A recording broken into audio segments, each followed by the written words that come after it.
마가복음 15장 42절에서 16장 8절까지 절망에서 소망으로 이런 제목으로 오늘의 보자 합니다.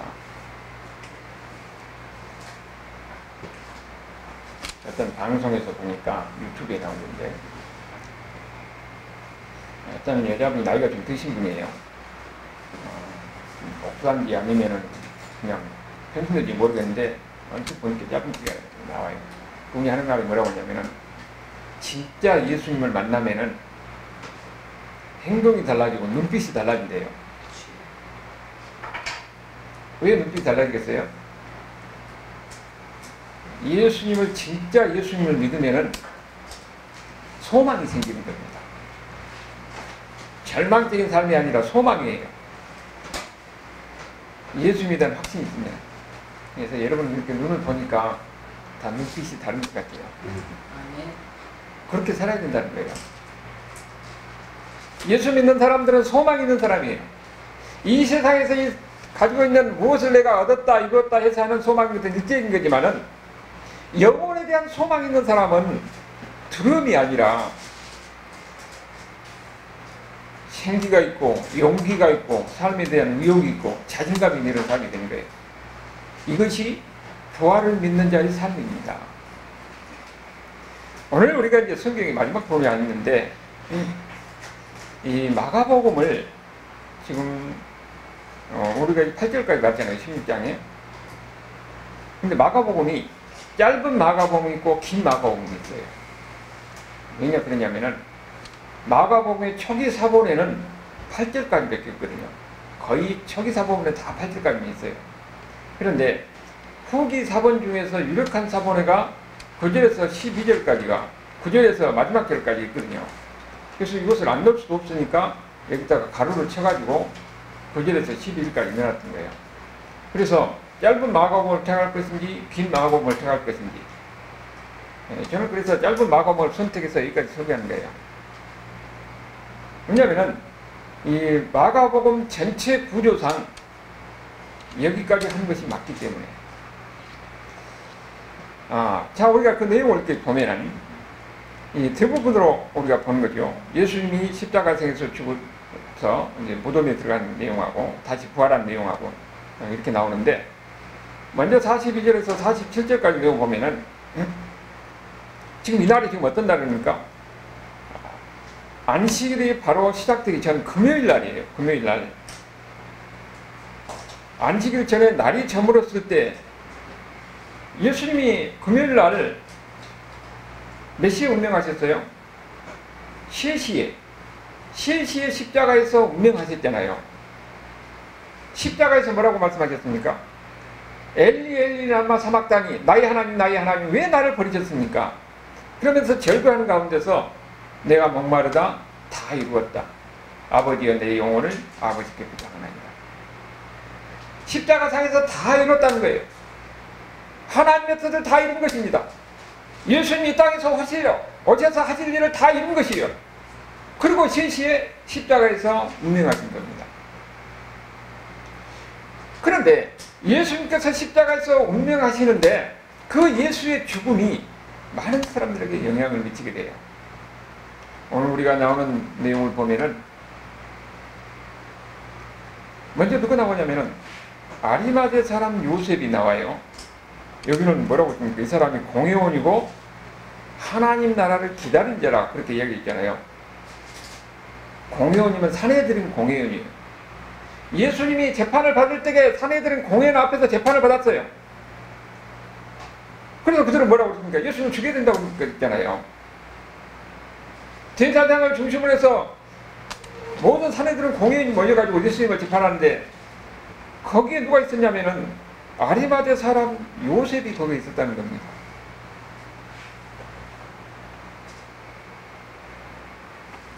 이 사람은 예수님이 재판받는 과정을 다 봤고 예수님에 대해서 어떻게 했는지 그 모든 모습을 다 봤어요. 예수님이 고난을 받고 사람들에게 모욕을 당하고 조롱을 당하고 하는 모든 과정을 다 봤던 겁니다. 그런데 여기 이 요셉에 대해서 누가복음 23장 51절에 보면은 뭐라고 이야기하겠습니까? 가로로 해가지고 그들의 계류와 행사에 찬성하지 아니한 자라 그랬죠. 그런데 여기가 하나님 나라를, 여기 뭐라고 하냐면은 하나님 나라를 기다리는 자라 그랬어요. 경건한 사람이란 말이에요. 경건한 사람이니까 예수님을 알아보는 거지요. 근데 예수님을 알아보면서 자기는 공회원인데 예수님이 재판하는 광경 거기에 자기도 탐색한 겁니다. 그렇지만 자기는 예수님을 공경하고 예수님을 경외한 사람이기 때문에 그게 물론 찬성하지 않았지요. 근데 그가 적극적으로 나오지 못하는 건 뭡니까? 두려워서 그런 거예요. 다른 사람이 두려워서. 자기 속으로만 경외하고 자기 숨은 제자였지만은 실질적으로 예수님 앞에 적극적으로 구명에서 나설 수 있는 그런 환경이 아니었던 거죠. 그래서 두려움 때문에 그는 아무 말 하지 못하고 그러고 있었던 거예요. 그런데 예수님이 돌아가신 뒤에 마음이 달라진 겁니다. 지금 여기 보니까 예수의 시체를 당돌하게 그랬잖아요. 당돌히 빌라도에게 가서 예수의 시체를 달라 했다. 그 빌라도 보고서에 보면은 이 요셉이라는 노인이 와서 시체를 달라고 했다 그렇게 나와요. 그러니까 상당히 나이가 많이 먹었던 사람이었던 것 같아요. 빌라도가 그전까지는 두려워서 말을 못하고 있다가 이제는 그런 예수님한테 다 모든 걸 광경을 목격했잖아요. 그리고 그 예수님이 돌아갈 때 그 광경을 보고 어떻게 됐습니까? 거기에 있는 이 백부장도 이분은 진짜 이방인도 이분은 진짜 하나님의 아들이었구나. 그것도 그 이분에서 고백할 정도로 예수님이 십자가에서 운명하실 때 놀라운 사건이 일어났어요. 그리고 예수님이 그 죽고 이 십자가에서 매달려 죽고 나서 이제 시체를 내릴 때에 그때는 이제 마음이 달려서 용기를 갖게 되는 겁니다. 그래서 당돌이 빌라도에게 들어가서 예수를 달라. 여러분 우리가 이거 쉬운 것 같지만은 그 당시의 분위기는 어떻게 됐습니까? 예수를 다 죽이라고 아우성할 때예요. 그러니까 거기서 다른 행동을 했다가 하면은 거기에서 반역자가 될 수도 있고 다른 사람들에게 멀매를 맞을 수도 있고 공의에서 추방될 수 있는 그런 위치에 있는 거예요. 이제는 그 예수님이 자기가 공경하고 그리고 나름대로 하나님의 아들이라고 믿었던 이분이 죽는 그 광경을 보고 이분은 이제 마음이 달라진 거예요. 그래서 당당하게 가서 예수님 시체를 달라 빌라도에게 그런 이야기를 한 거예요. 그래서 이제 지금 어떻게 했냐면은 시체를 달라 해서 하니까 빌라도가 죽은 지 오래나 하고 죽은 지 오래다는 것을 확인하고 이제 시체를 내렸잖아요. 여러분 지금 이 상황이 지금 어떤 상황이냐면은 이 금요일에 6시부터는 안식일이거든요. 안식일에 들어가요. 금요일 6시부터 토요일 날 6시까지가 안식일인데 안식일에 들어가면 시체를 처리해야 돼요. 지금 십자가에서 시체를 내렸는데 누가 시체를 처리할 거예요? 제자들은 다 도망가고 아무도 없어요. 누가 시체를 처리할 사람이 없는데 6시 되면 시체를 처리해야 됩니다. 그리고 그들은 시체를 만지면 안식일을 지킬 수가 없어요. 누구도 나서지 못한 상황에서 그 요셉이라는 노인이 와가지고 빌라도에 당당하게 와서 이 시체를 내게 달라.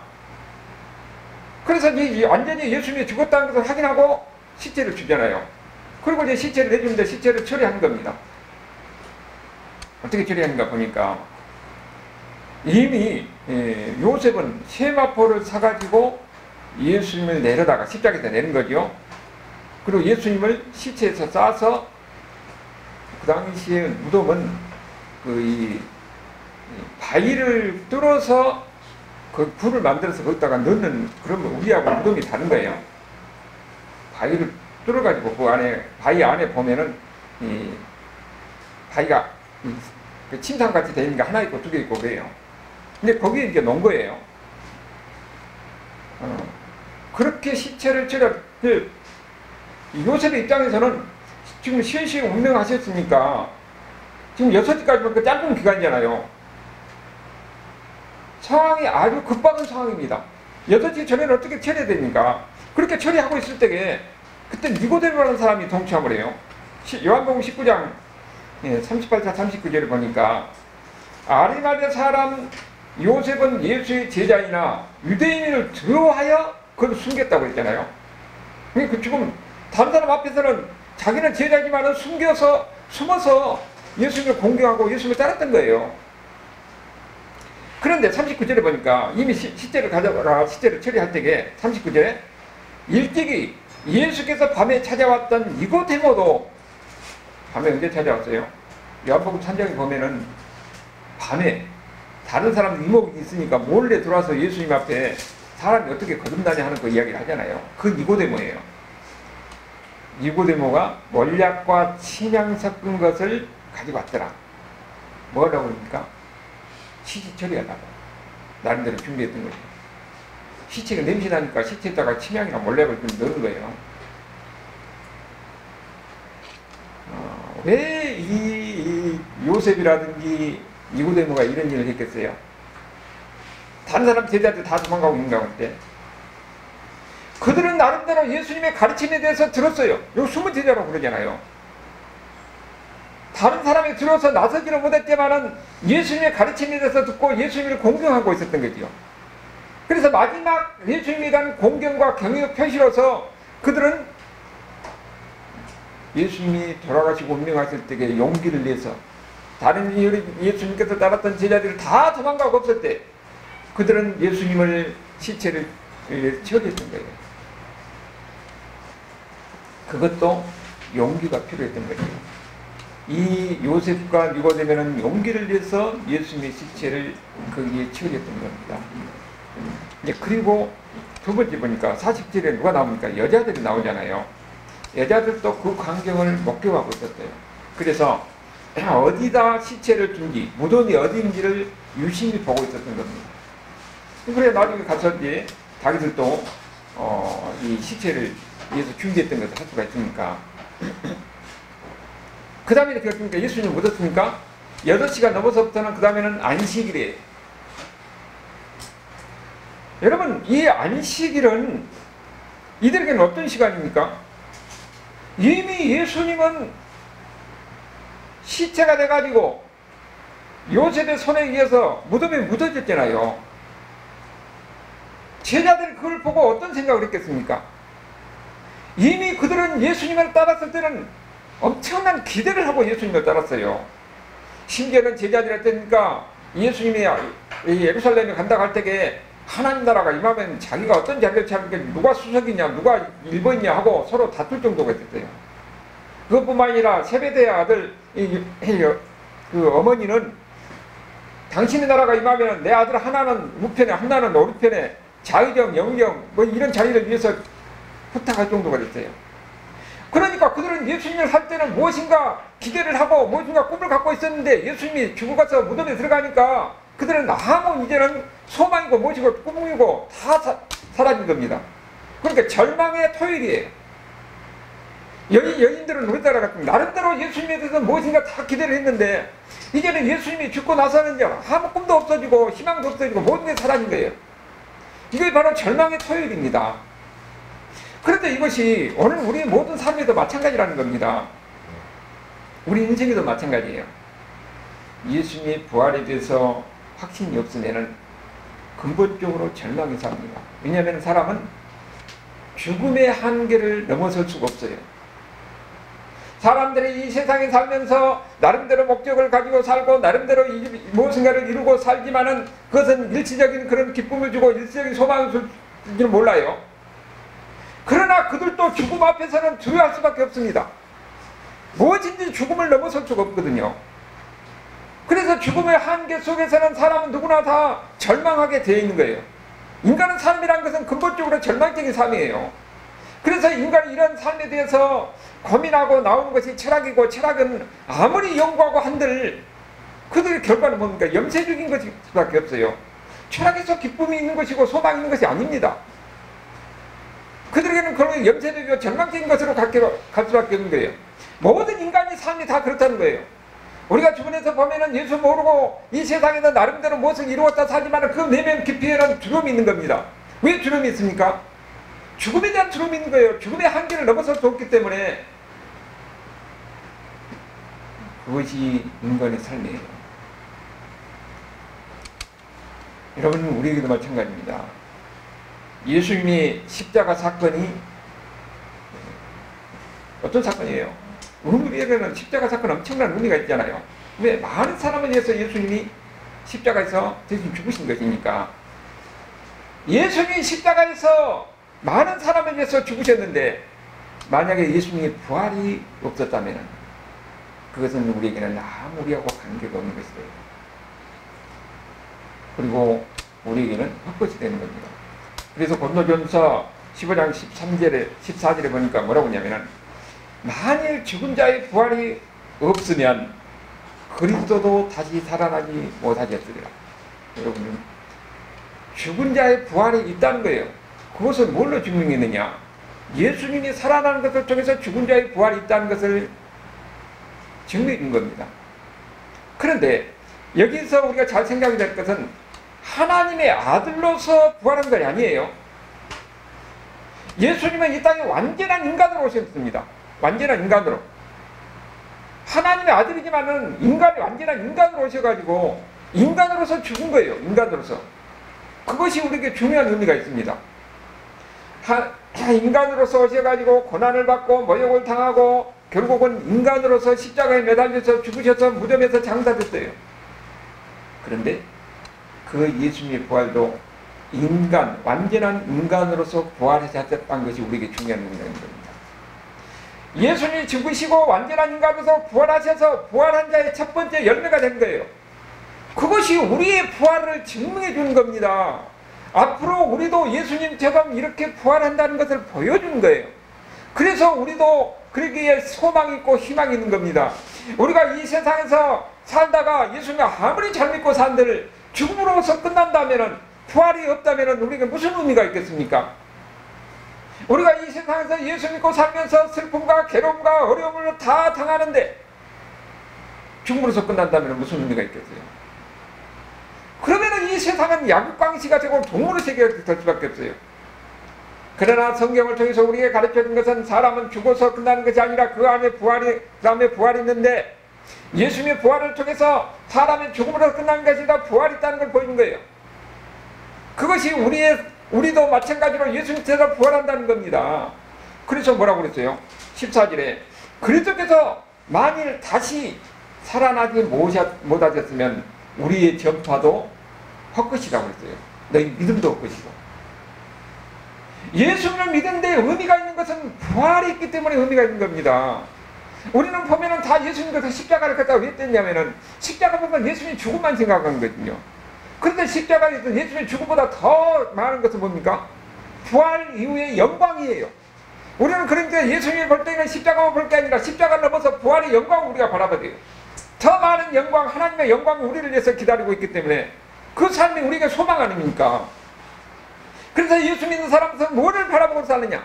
십자가를 넘어서 영광의 부활을 바라보고 거기에 소망을 두고 사는 것입니다. 거기에 주님과 함께하고 주님께서 주는 우리의 상급이 있고 주님께서 우리는 기쁨이 있는 겁니다.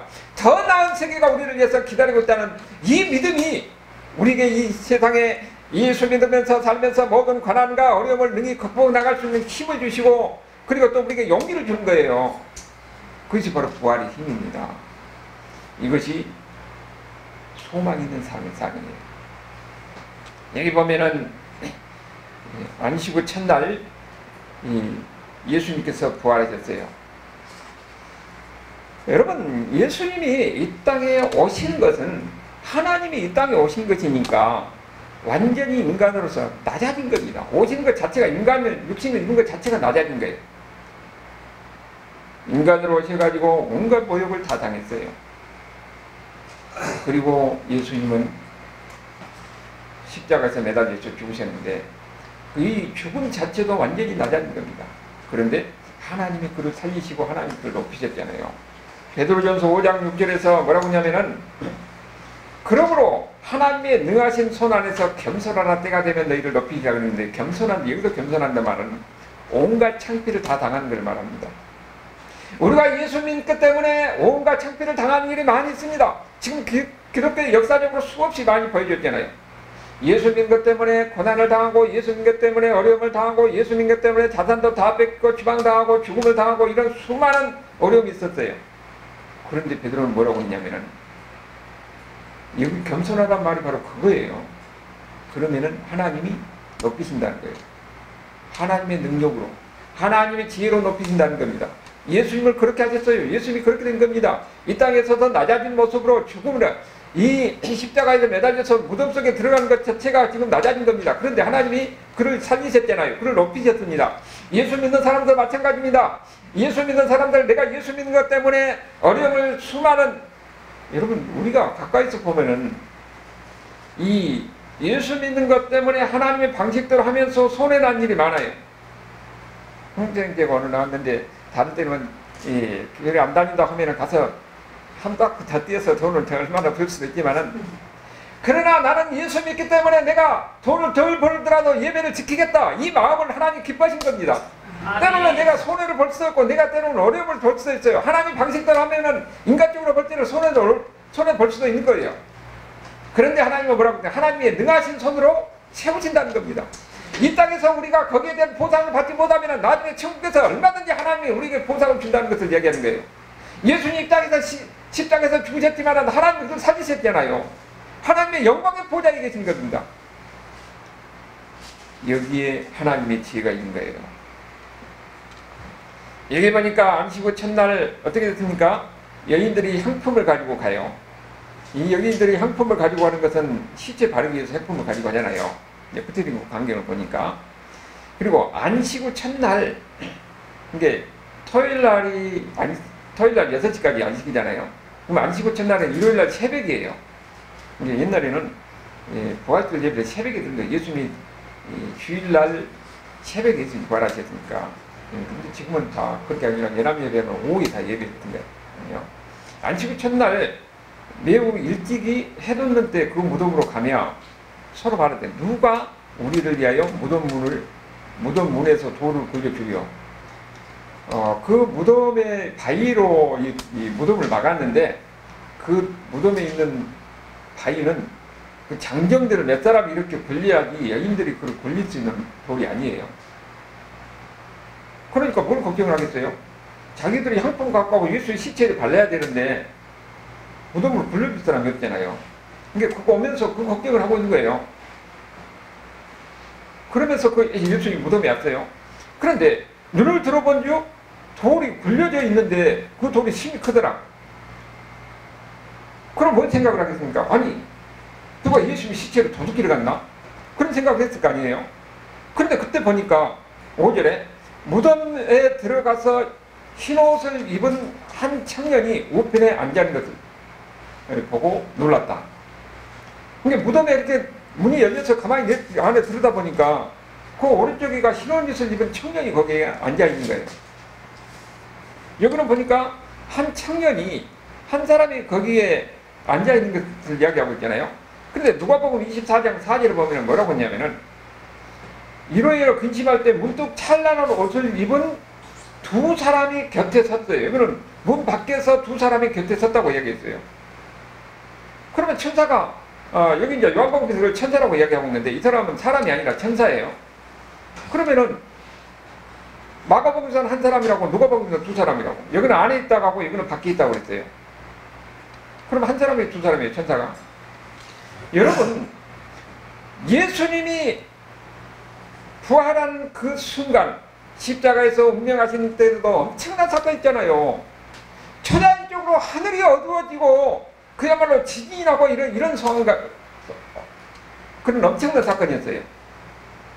그러면은 예수님이 무덤에 계시다가 부활할 때는 엄청난 사건이 얼마나 엄청난 사건이겠습니까?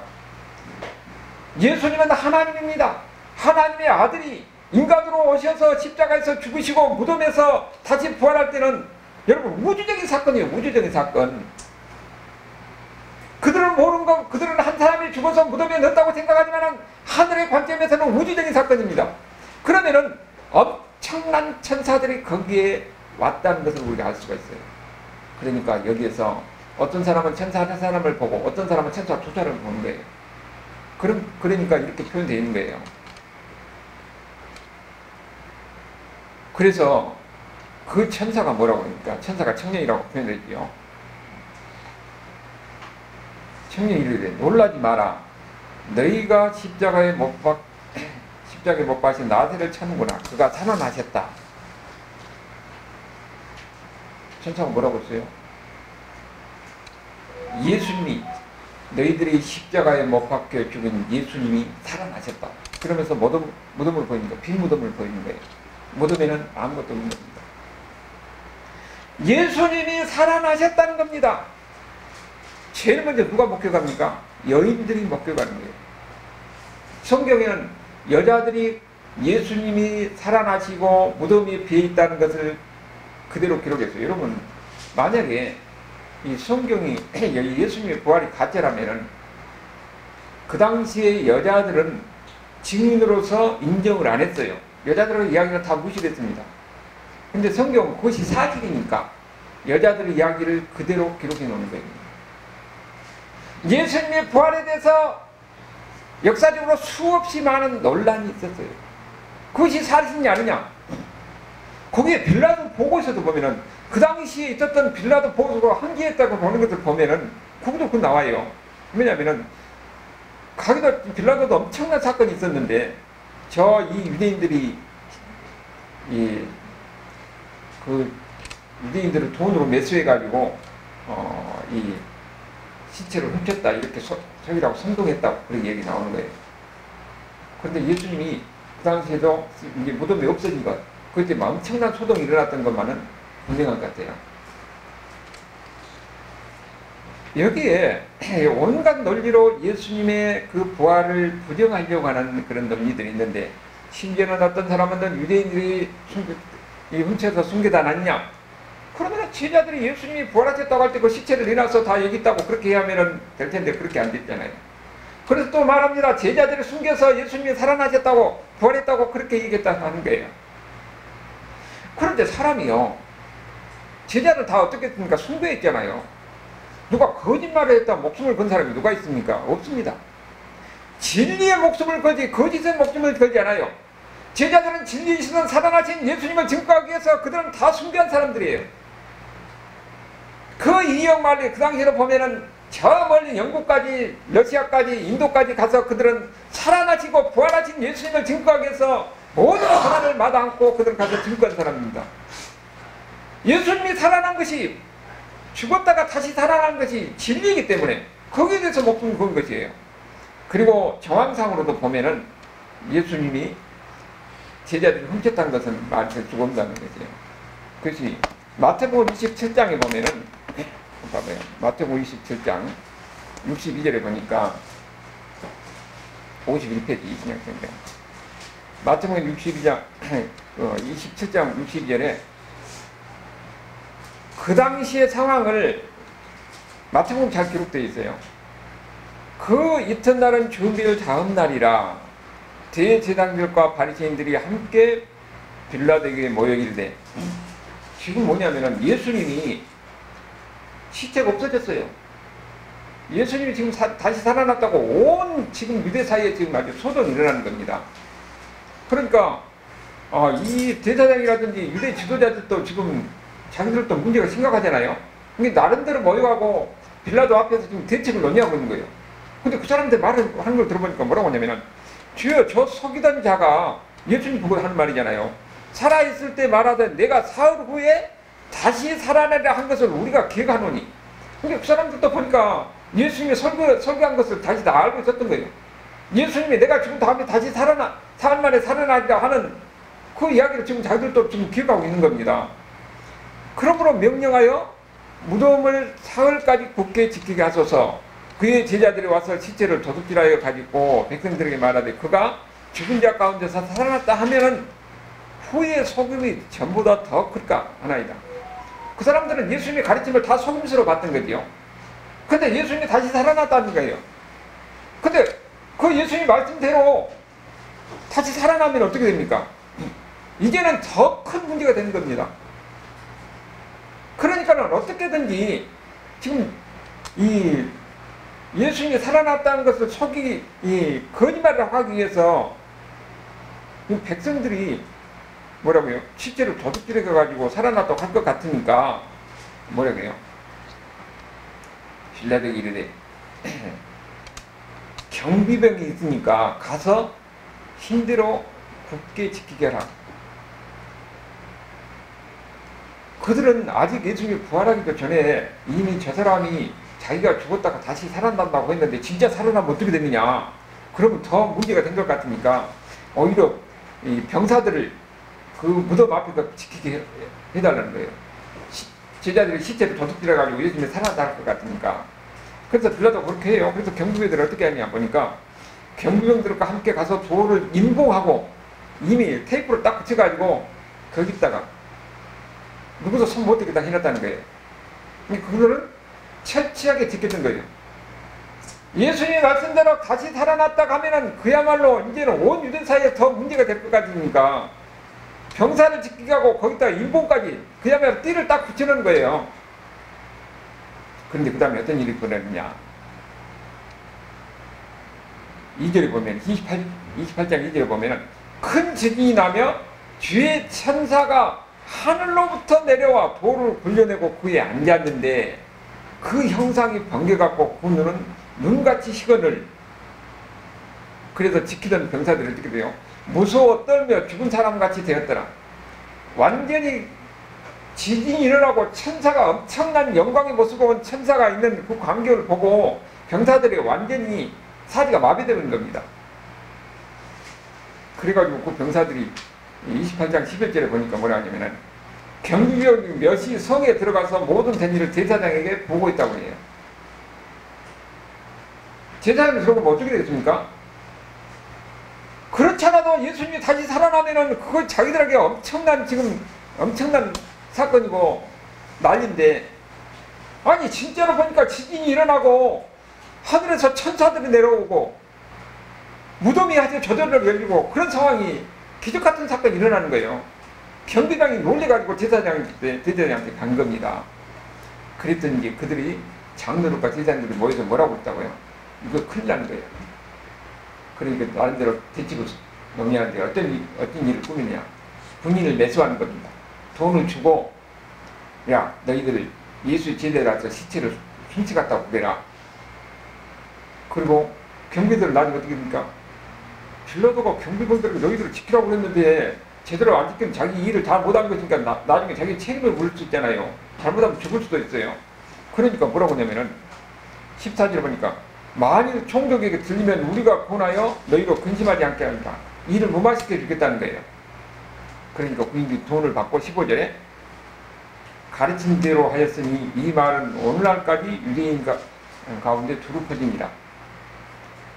그들이 돈을 받고 제자들이 그렇게 시킨 대로 제자들이 시체를 훔쳐갔다는 겁니다. 그러니까 그 제자들이 시체를 훔쳐갔기 예수님이 진짜 부활하지 않았다고 그렇게 하는 이 말이 완전히 다 퍼져 있었던 거죠. 그게 계속 전해졌던 겁니다. 그런데 여기에 우리가 이 광경을 보면은 제자들이 시체를 훔쳐갈 수 있는 환경이 아니잖아요. 병사들이 죽은데 어떻게 시체를 훔쳐갑니까? 천사들이 한 일이 아니고서는 설명이 안 되는 거예요. 초대적인 역사 가운데 일어나는 겁니다. 그리고 다시 마가복음 16장 7절로 들어와서 실제로도 중요한 이야기가 나옵니다. 가서 그의 제자들과 베드로에게 이르기를 예수께서 너희보다 먼저 갈릴리로 가시나니 그랬어요. 예수께서는 천사가 뭐라고 그럽니까? 여인들에게 이야기하는 거예요. 베드로하고 다른 제자들이 가서 지금 그들은 예수님이 살아나셨다고 그랬잖아요. 이미 무덤이 빈매 무덤이고 예수님이 살아나셨다. 그러니까 그 살아나신 예수님이 어떻게 했다고요? 너희보다 먼저 갈릴리로 가신다는 거예요. 멀리로 계신다는 겁니다. 그러니까 전에 너희에게 말씀하신 대로 너희가 거기서 배우리라. 전에가 언제냐면은 마가복음 14장 28절에 보면은 그러나 내가 살아난 후에 너희보다 먼저 갈릴리로 가리라. 예수님께 그렇게 말씀하셨어요. 근데 그 말씀대로 지금 너희보다 먼저 살아나셔서 갈릴리로 가신다는 겁니다. 이것이 대단히 의미가 있는 구절이에요. 왜냐하면 마가복음 전체 구조상 이 7절의 이야기가 아주 중요한 의미가 되는 겁니다. 왜냐하면 예수님의 사역을 보면은 예수님이 유대 사역, 유대 초기 사역은 요한복음에만 나와요. 그런데 그 초기 사역 다음에 갈릴리 사역인데 갈릴리 정기 사역이고 갈릴리 후기 사역이 있습니다. 그러니까 예수님의 복음 사역은 언제 하냐면은 주로 갈릴리 지방을 중심으로 활동하세요.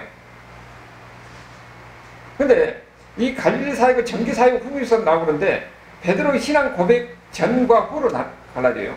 베드로 신앙 고백이 어디서 있었습니까? 예루살렘에서 가장 먼 홀몬산 밑에 있는 가이사라 빌립보에서 사람들이 나를 뭐라고 하느냐? 너는 나를 뭐라고 하느냐? 주는 그리스도시요 살아계신 하나님의 아들입니다.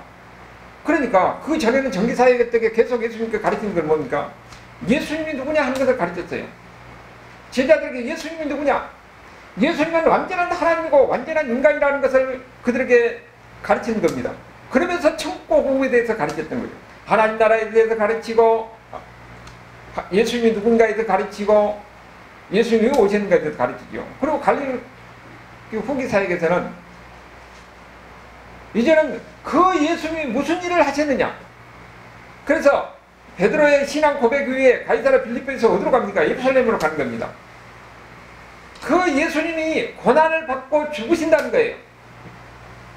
그것을 위해서 오셨다는 겁니다. 그래서 예수님께서 예루살렘으로 향하는데 계속 그 이야기를 계속 강조하는 겁니다. 그리고 예루살렘에서 예수님이 그 말씀대로 죽으셨어요. 그러니까 갈릴리를 중심으로 해서 하나님 나라의 복음을 선포했던 겁니다. 그리고 예수님이 말씀하신 대로 예루살렘에 가서 예루살렘에서 십자가에 못 박혀서 죽으셨어요. 죽으시고 그 다음에 부활하셨습니다. 부활하시고 나서 예수님이 뭐라고 말씀하십니까? 이걸 7절에서 다시 갈릴리로 가신 겁니다. 부활하신 예수님이 다시 갈릴리로 가신데 제자들보다 먼저 갈릴리로 가신 거예요. 예수님이 뭐라고 하십니까? 갈릴리로 가서 다시 사역하러 가신 겁니다. 복음을 전하러 가는 거예요. 하나님 나라에 대해서 이야기하고 전하기 위해서 가는 겁니다. 그때 제자들에게 뒤에 따라오라고 하는 거예요. 지금 여기 보면은요, 마가복음이 열린 상태에서 끝납니다. 예수님은 지금 어때요? 갈릴리로 가서 복음을 전하는 활동을 하면서 끝나는 거예요. 제자들 따라와서 거기서 너희들도 거기서 복음을 전하는 겁니다. 여기뿐만 아니라 사도행전도요. 성령이 너희에게 임하면 너희가 권능을 받고 예루살렘과 온 유다와 사마리아와 땅까지 복음을 전하라. 그 명령에 따라서 그들은 끊임없이 복음을 전했습니다. 뭘 전했습니까? 예수님의 부활에 대해서 이야기해요. 그리고 그들은 사도행전은 어떻게 끝나느냐? 복음이 흥왕하더라고 끝나요. 완전히 열린 상태에서 끝납니다. 그래서 사도행전은 거기서 끝나는 것이 아니고 지금도 사도행전 29장의 역사는 계속되는 겁니다. 언제 끝나느냐? 아직 땅끝까지 전해진 않았어요. 땅끝까지 가면은 이 예수님이 다시 어떻게 됩니까? 그러니까 지금도 계속적으로 이런 하나님의 역사는 계속되고 있다는 것을 우리에게 보여주고 있는 거예요.